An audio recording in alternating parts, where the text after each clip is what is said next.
Come up with a brief statement about first day of spring ball. Sure.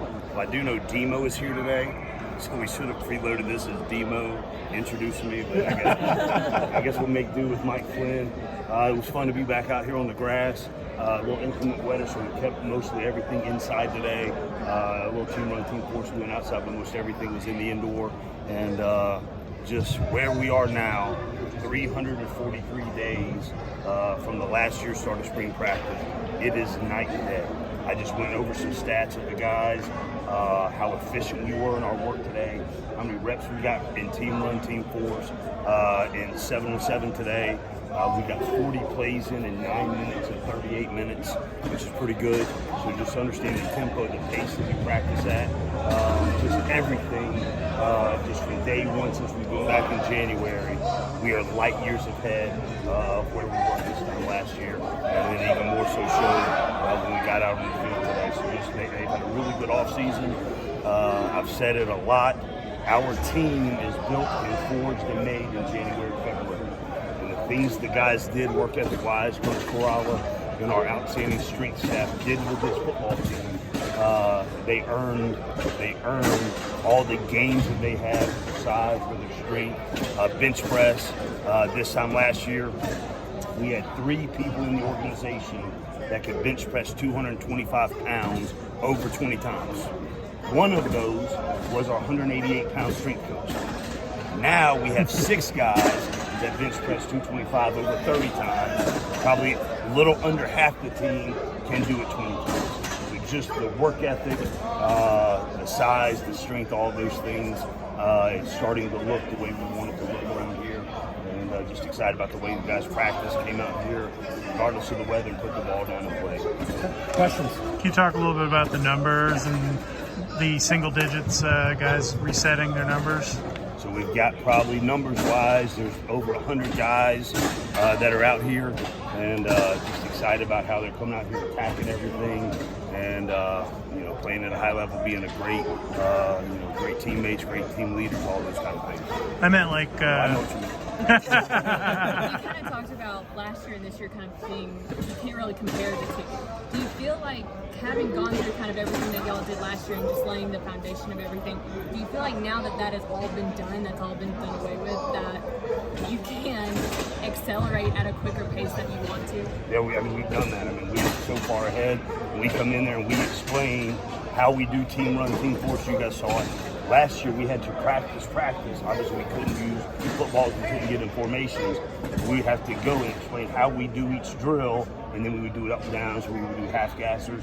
This year we didn't have to do that.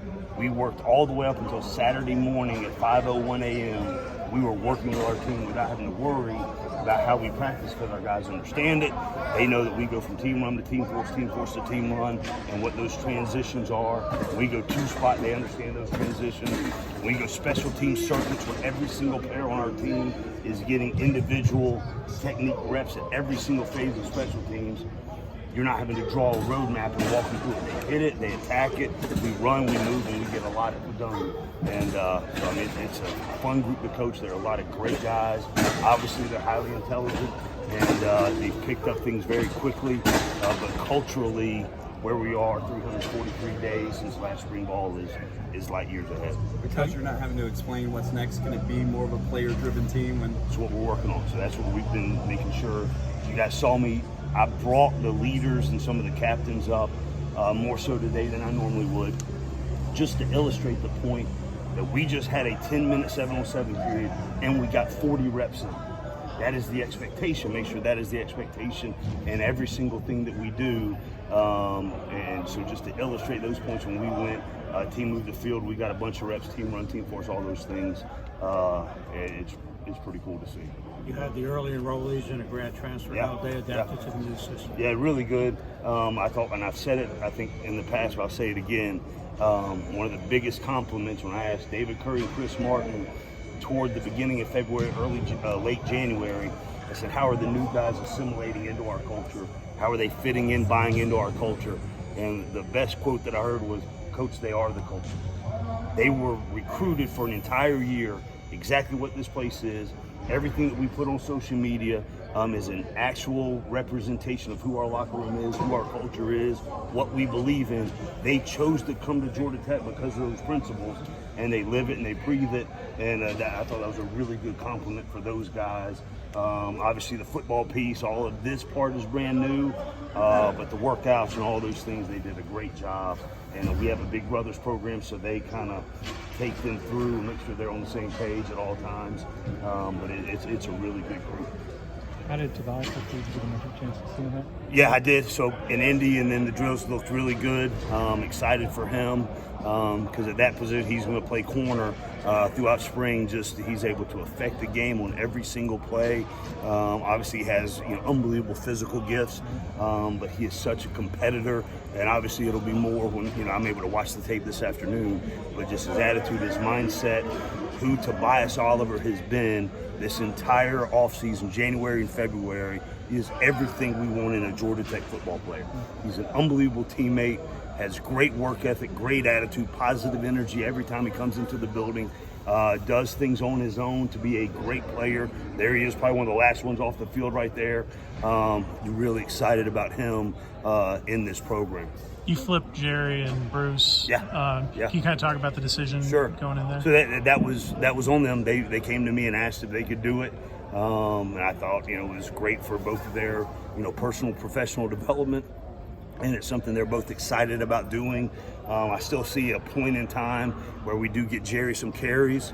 But I'm excited for both of them. Both have had a great attitude throughout the offseason. And getting out and on here, doing it. The things are going to be moving really fast, especially for Jerry early.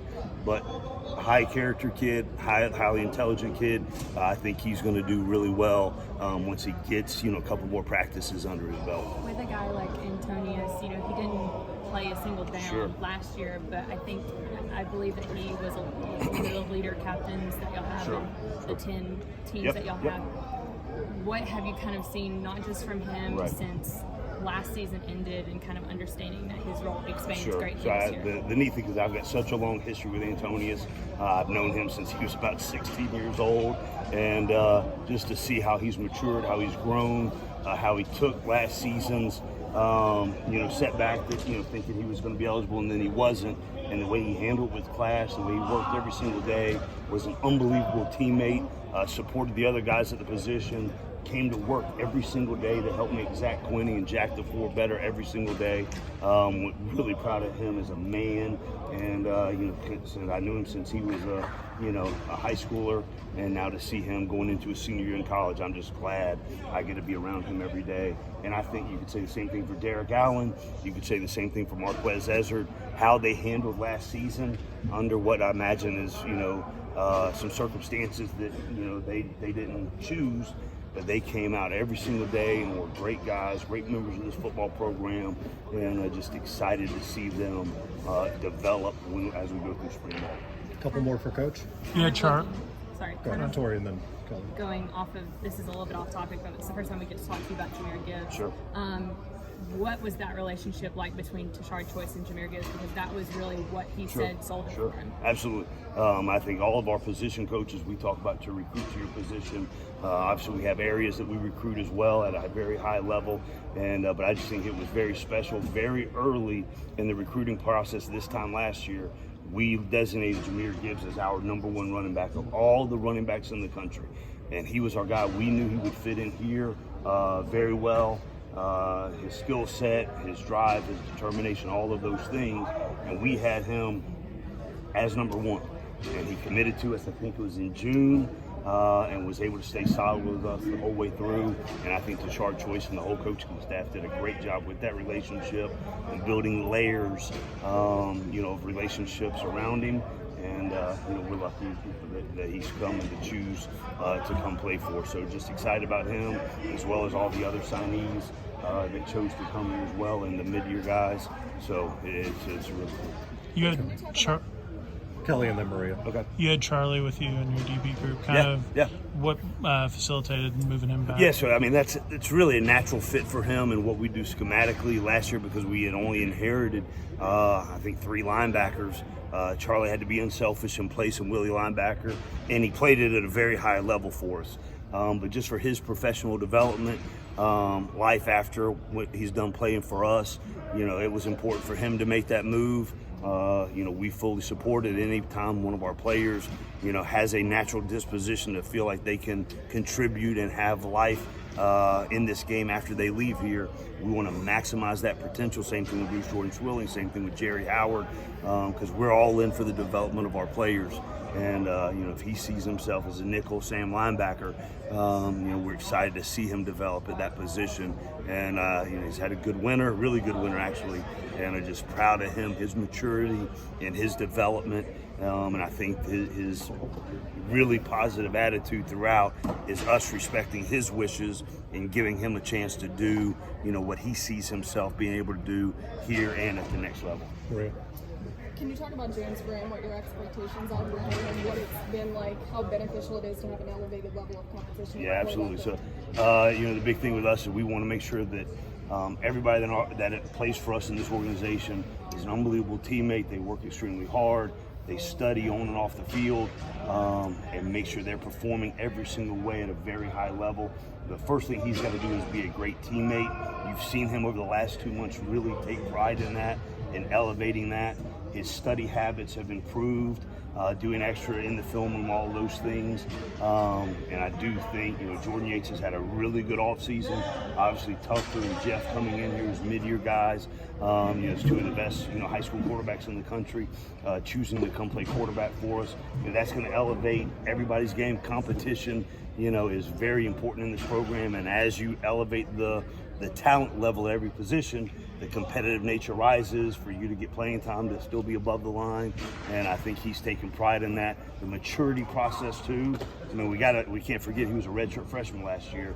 Now he's going into his redshirt sophomore season. You know, lessons that he's learned, things that he can grow upon that he might have made mistakes last year. You know, those have been elevated at a high level, and especially having new competition, you know, helps that. But really proud of him in the offseason. I noticed that Brenton and Wesley weren't here. What's their status? Yeah, they're